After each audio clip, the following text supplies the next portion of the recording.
estudando o livro O Evangelho segundo o Espiritismo.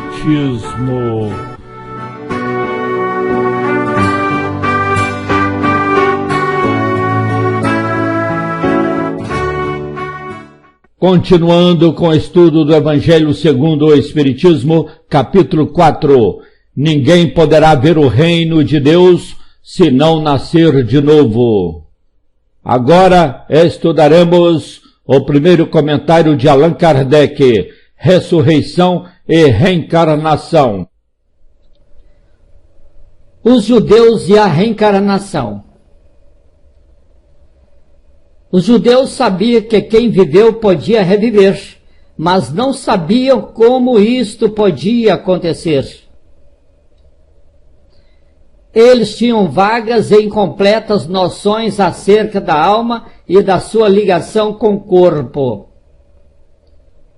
Os judeus chamavam de ressurreição o que o Espiritismo chama de reencarnação. Quer dizer, os judeus acreditavam que a pessoa voltava à vida. Mas isso não quer dizer que eles acreditavam que voltava à vida no próprio corpo.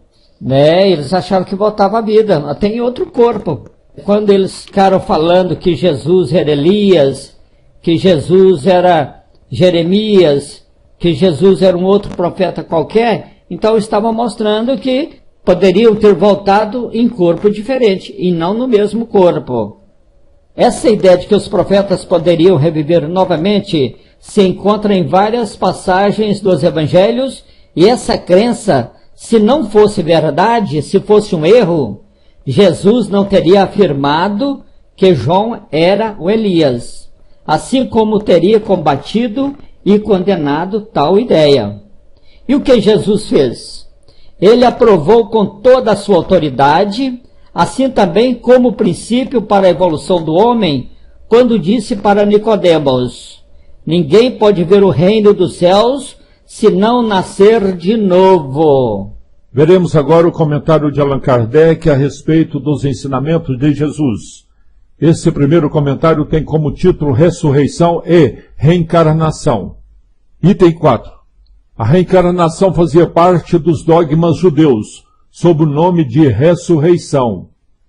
Somente os saduceus, que pensavam que tudo acabava com a morte, não acreditavam nela. Quer dizer, não acreditavam nesse dogma, nesse ensinamento dos judeus, nessa crença dos judeus, que achava que a pessoa poderia voltar novamente. Só que eles chamavam isso de ressurreição. Os saduceus não acreditavam nisto, nela, nesta crença.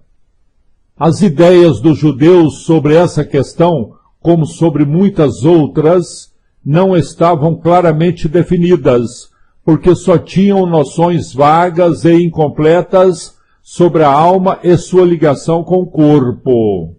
Quer dizer, as ideias dos judeus sobre essa questão da pessoa poder voltar novamente, ter uma outra vida, que eles conheciam como ressurreição, ainda era uma ideia vaga, eles ainda não conheciam de forma completa. Eles acreditavam que um homem podia reviver sem terem uma ideia precisa da maneira por que isso se daria, e designava pela palavra ressurreição o que o Espiritismo chama, mais justamente, de reencarnação. É aquilo que nós falamos agora mesmo. Nesta frase aqui está mostrando que eles, os judeus, acreditavam que um homem podia viver novamente, que uma pessoa poderia voltar à vida, mas eles não tinham assim, uma ideia precisa, bem clara a respeito da questão, E eles chamavam essa possibilidade de ressurreição, ao passo que a doutrina espírita chamam isto, quer dizer, a mesma realidade de reencarnação, a mesma possibilidade da pessoa ter outras vidas, da pessoa poder reviver, de reencarnação. Ressurreição e reencarnação. Então nós vimos que são dois termos que podemos analisar o significado de cada um. Ressurreição, no sentido de, como muitos entendem, é voltar à vida no próprio corpo, o que é impossível cientificamente, né? E não é bem dessa forma que os judeus acreditavam, pelo que nós entendemos, pelo que a gente vê nos escritos bíblicos. E reencarnação é voltar à vida em outro corpo. Então estamos vendo aqui, olha, ressurreição e reencarnação. Qual então é a diferença de ressurreição e reencarnação? Ressurreição é voltar à vida o corpo que já está morto, o que a ciência demonstra ser impossível. A ressurreição, no sentido de voltar à vida no mesmo corpo, biblicamente falando, poderia ser aplicado a Lázaro. Sobre esse fenômeno que aconteceu com Lázaro, podemos ter a explicação de acordo com o estudo no Livro dos Espíritos, segunda parte, capítulo 8, questões 422 a 424, onde podemos estudar sobre letargia, catalepsia e mortes aparentes.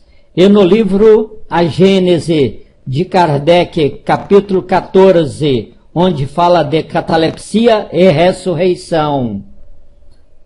Podemos ver claramente na Bíblia que a ressurreição, neste sentido, de voltar à vida no mesmo corpo, não pode ser aplicado a Elias e nem aos outros profetas.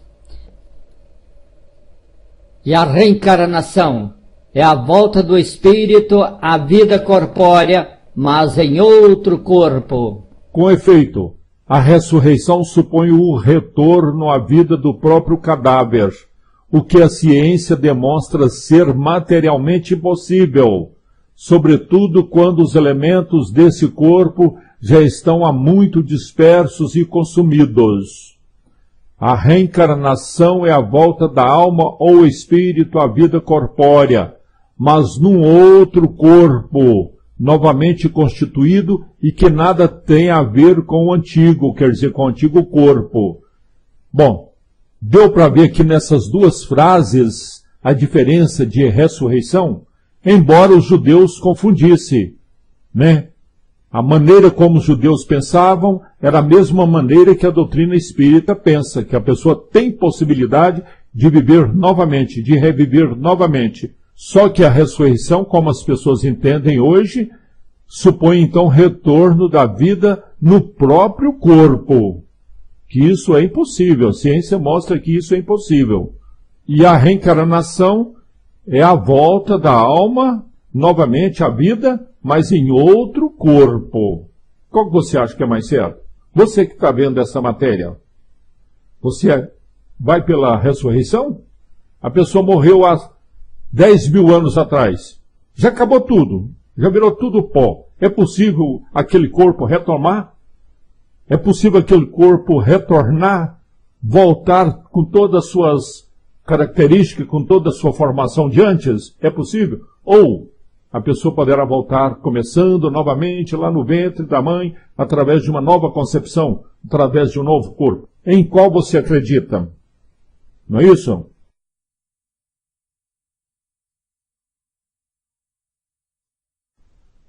A palavra ressurreição podia assim aplicar-se a Lázaro, mas não a Elias, nem aos demais profetas. Se, portanto, segundo sua crença, João Batista era Elias, o corpo de João não podia ser o de Elias, pois que João tinha sido visto criança e seus pais eram conhecidos. João podia ser, pois, Elias reencarnado, mas não ressuscitado. Certo? Ainda sobre reencarnação no Novo Testamento. Diálogo de Jesus com Nicodemos. Está no livro de João, capítulo 3, versículo 1 a 12. Jesus afirma, né?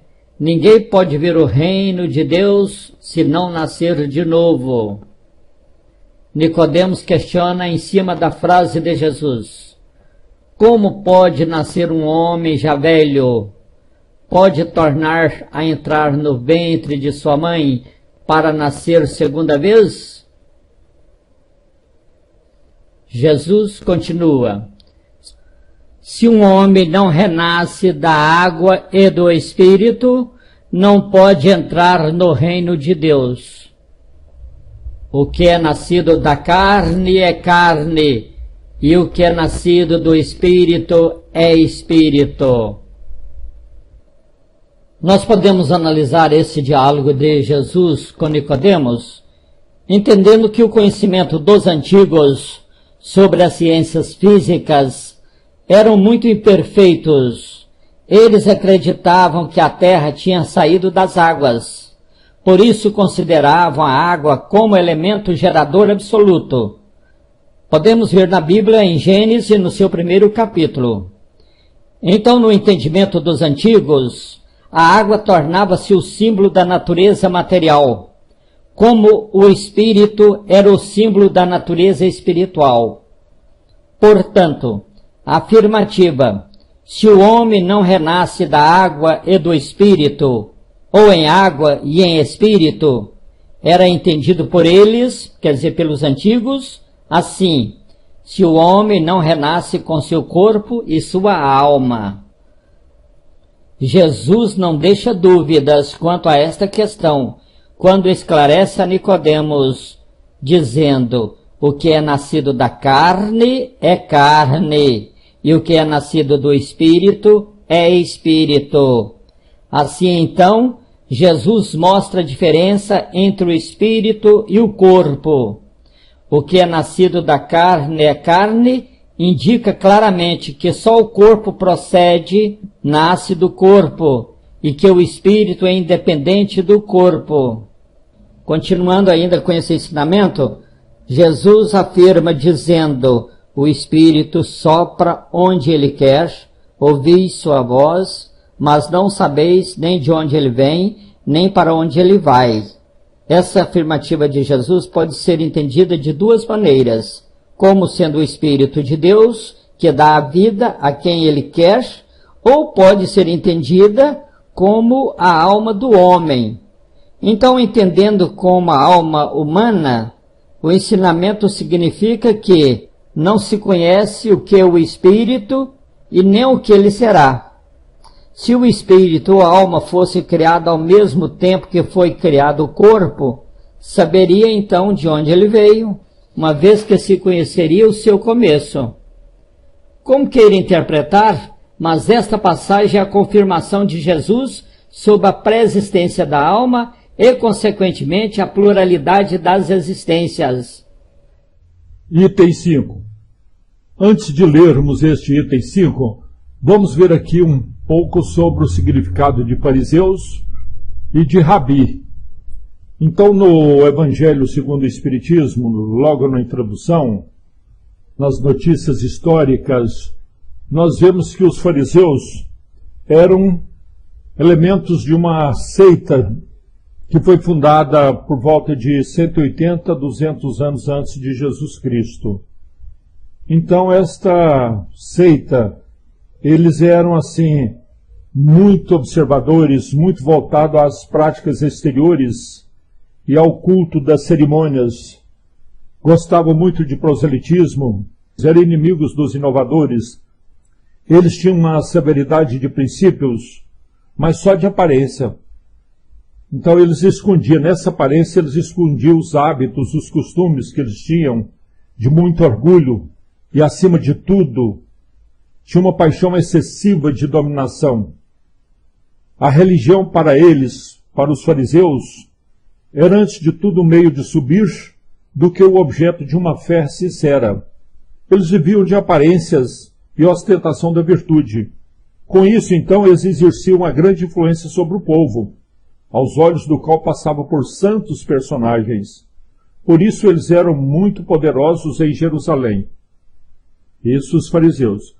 Agora, Rabi é o nome que entre o judaísmo significa professor, mestre, o grande. Por exemplo, Jesus recebeu o título de Rabi em várias passagens da Bíblia. Então agora já dá para lermos o item 5. E havia um homem dentre os fariseus, quer dizer, dentre essas pessoas que tinham essa prática religiosa, por nome Nicodemos, senador dos judeus. Este, uma noite, veio buscar a Jesus e disse-lhe: Rabi, isto é, mestre, sabemos que és mestre vindo da parte de Deus, porque ninguém pode fazer estes milagres que tu fazes se Deus não estiver com ele. Jesus respondeu e lhe disse: na verdade te digo que não pode ver o reino de Deus senão aquele que não nascer de novo. Nicodemos lhe disse: como pode um homem nascer sendo velho? Porventura pode entrar no ventre de sua mãe e nascer outra vez? Respondeu-lhe Jesus: em verdade te digo que quem não nascer da água e do Espírito não pode entrar no reino de Deus.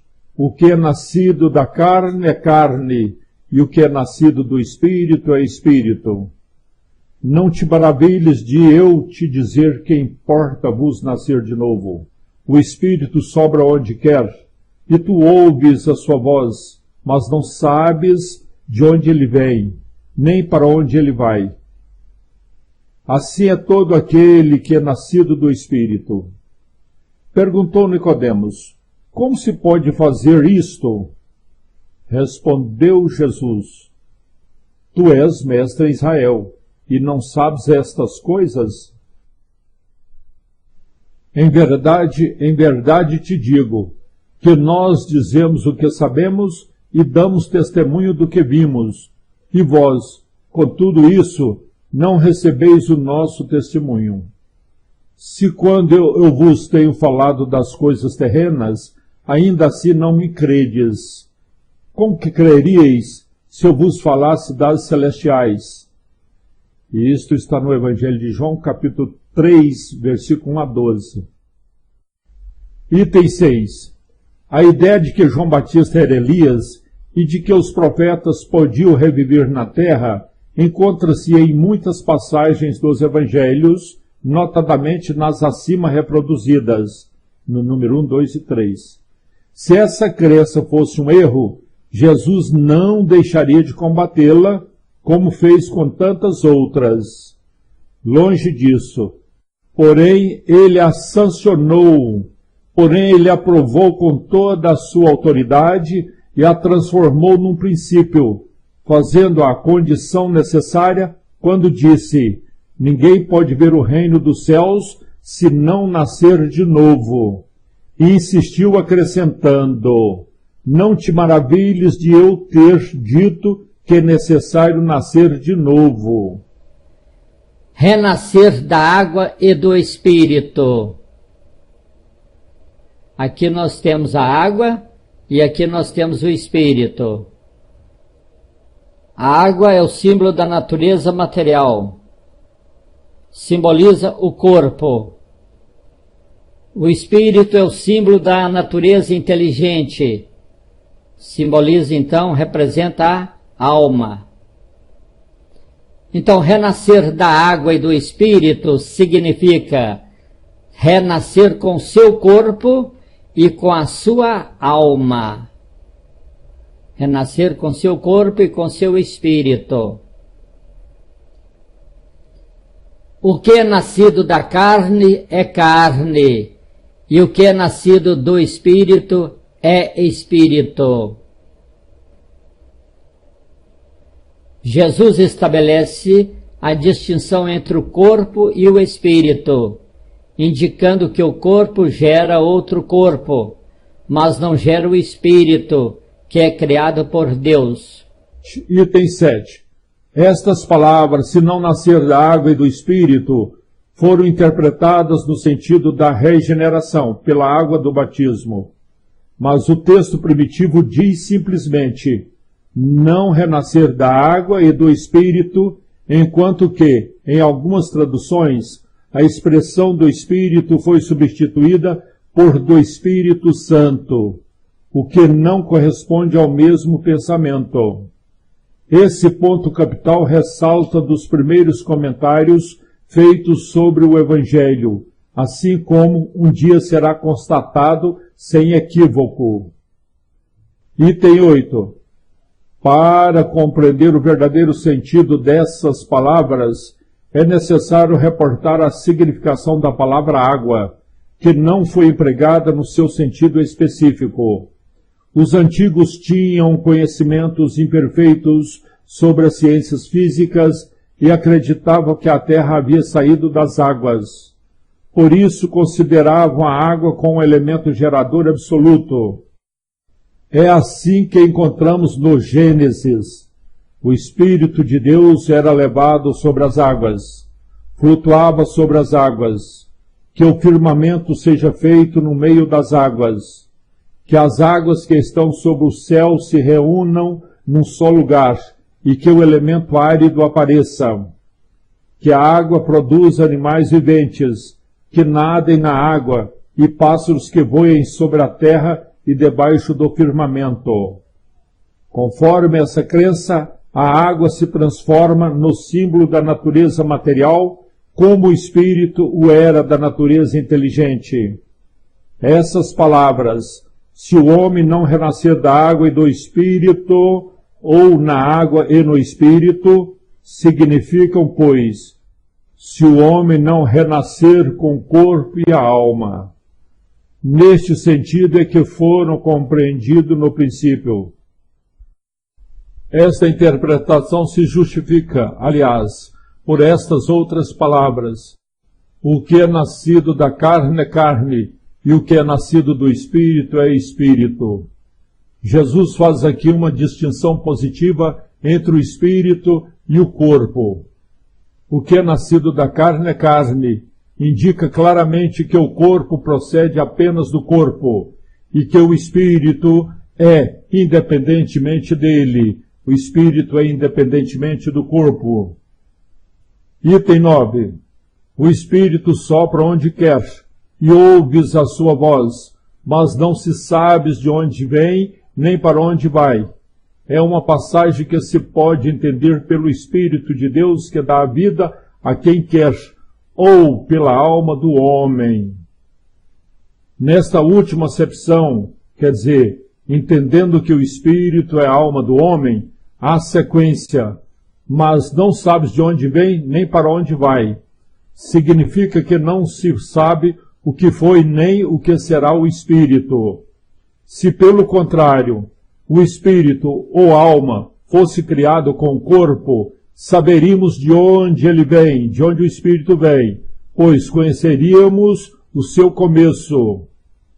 Em todo caso, esta passagem é a consagração, é a comprovação do princípio da pré-existência da alma e, por conseguinte, da pluralidade das existências.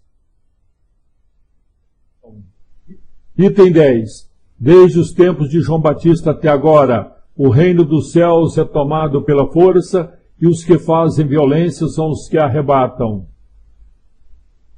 Quer dizer que desde os tempos de João Batista até agora, que naquela época Jesus estava falando, esse tempo de João Batista, se João Batista vivia na mesma época de Jesus, ele está referindo então um tempo antes deles. Então, desde esses tempos até agora, o reino dos céus é tomado pela força, e os que fazem violência são os que arrebatam. Quer dizer, os que fazem violência são os que tomam o reino dos céus, quer dizer, continuam tomando a força. Porque todos os profetas e a lei, até João, profetizaram.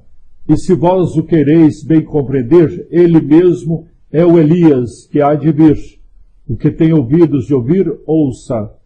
Está em Mateus capítulo 11, versículo 12 e 15.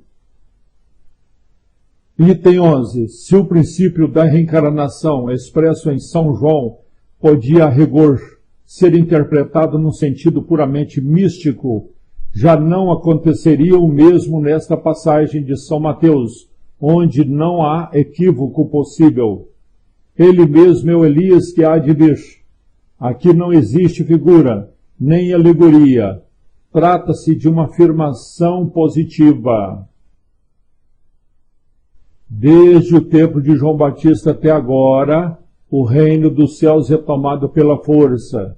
O que significam estas palavras? Pois João ainda vivia no momento em que foram ditas. Jesus as explica ao dizer: e se vós o quereis bem compreender, ele mesmo é o Elias que há de vir. Ora, João tendo sido Elias, Jesus faz uma referência ao tempo em que João vivia com o nome de Elias. Até agora, o reino dos céus é tomado pela força, é outra alusão à violência da lei mosaica, que ordenava o extermínio dos infiéis para a conquista da terra prometida, paraíso dos hebreus.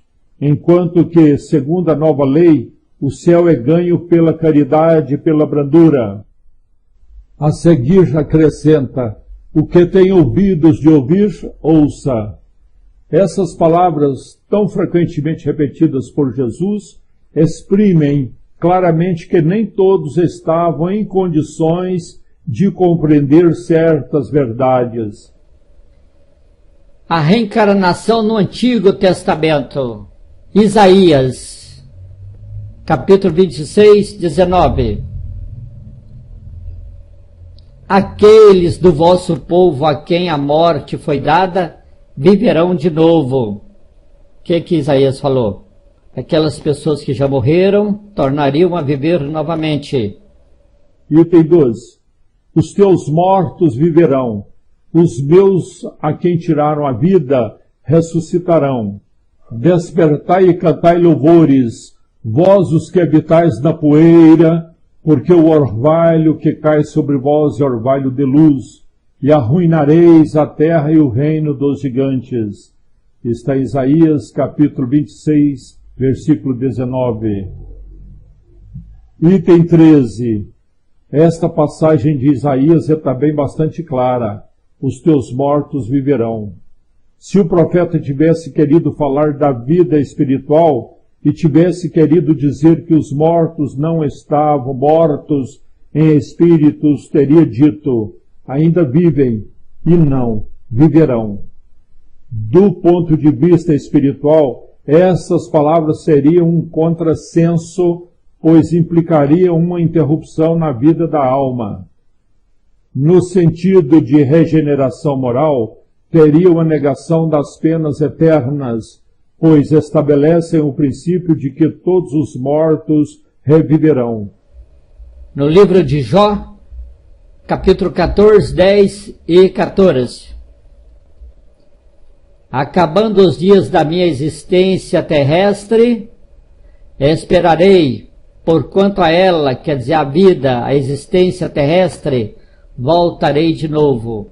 Quem falou isso foi Jó. Item 14. Quando o homem morre uma vez e seu corpo separado do espírito é consumido, em que se torna ele? Tendo o homem morrido uma vez, poderia ele reviver de novo? Nesta guerra em que me encontro todos os dias de minha vida, estou esperando que chegue minha mutação. Isto é, nesta guerra em que me encontro todos os dias de minha vida, estou esperando que chegue minha mudança, minha transformação. Livro de Job, capítulo 14, versículo 10 a 14. Segunda tradução de Saci. Quando o homem morre, perde toda a sua força e expira. Depois, onde ele está? Se o homem morre, tornará a viver? Esperarei todos os dias de meu combate, até que chegue minha transformação. Tradução protestante de Oxford. Quando o homem está morto, vive sempre, findando-se os dias da minha existência terrestre, esperarei porque a ela voltarei novamente. Versão da Igreja Grega. Item 15. O princípio da pluralidade das existências está claramente expresso nessas três versões. Não se pode supor que Jó quisesse falar da regeneração pela água do batismo, que ele certamente não conhecia. Tendo o homem morrido uma vez, poderia ele reviver de novo? A ideia de morrer uma vez e reviver implica a de morrer e reviver muitas vezes. A versão da igreja grega é ainda mais explícita, ou seja, a versão da igreja grega é ainda mais clara, se isso é possível. Findando-se os dias da minha existência terrestre, esperarei, porque a ela voltarei novamente. Quer dizer, eu voltarei à existência terrena. Isto é tão claro como se alguém dissesse, saio de casa, mas a ela retornarei. Nesta guerra em que me encontro todos os dias de minha vida, estou esperando que chegue a minha mutação, a minha transformação. Jó quer falar, evidentemente, da luta que sustenta contra as misérias da vida. Ele espera a sua mutação, ou seja, ele se resigna. Na versão grega, expressão esperarei parece antes aplicar-se à nova existência. Findando-se os dias da minha existência terrestre, esperarei, porque a ela voltarei novamente. Jó parece colocar-se após a morte, no intervalo que separa uma existência de outra, e dizer que ali esperar o seu retorno. Item 16. Não é, pois, duvidoso que sob o nome de ressurreição, princípio da reencarnação, fosse uma das crenças fundamentais dos judeus, e que ela foi confirmada por Jesus e pelos profetas de maneira formal. Donde se segue que negar a reencarnação é renegar as palavras de Cristo. Suas palavras, um dia, constituirão autoridade sobre este ponto, como sobre muitos outros, quando forem meditadas sem partidarismo. Item 17. A essa autoridade de natureza religiosa virá juntar-se plano filosófico a das provas que resultam da observação dos fatos. Quando dos efeitos se quer remontar às causas, a reencarnação aparece como uma necessidade absoluta, uma condição inerente à humanidade. Em uma palavra, como uma lei da natureza. Ela se revela pelos seus resultados de maneira, por assim dizer, material, como o motor oculto se revela pelo movimento que produz. Somente ela, a reencarnação, pode dizer ao homem de onde ele vem, para onde ele vai, por que se encontra na Terra, porque o homem se encontra na Terra, e justificar todas as anomalias e todas as injustiças aparentes da vida.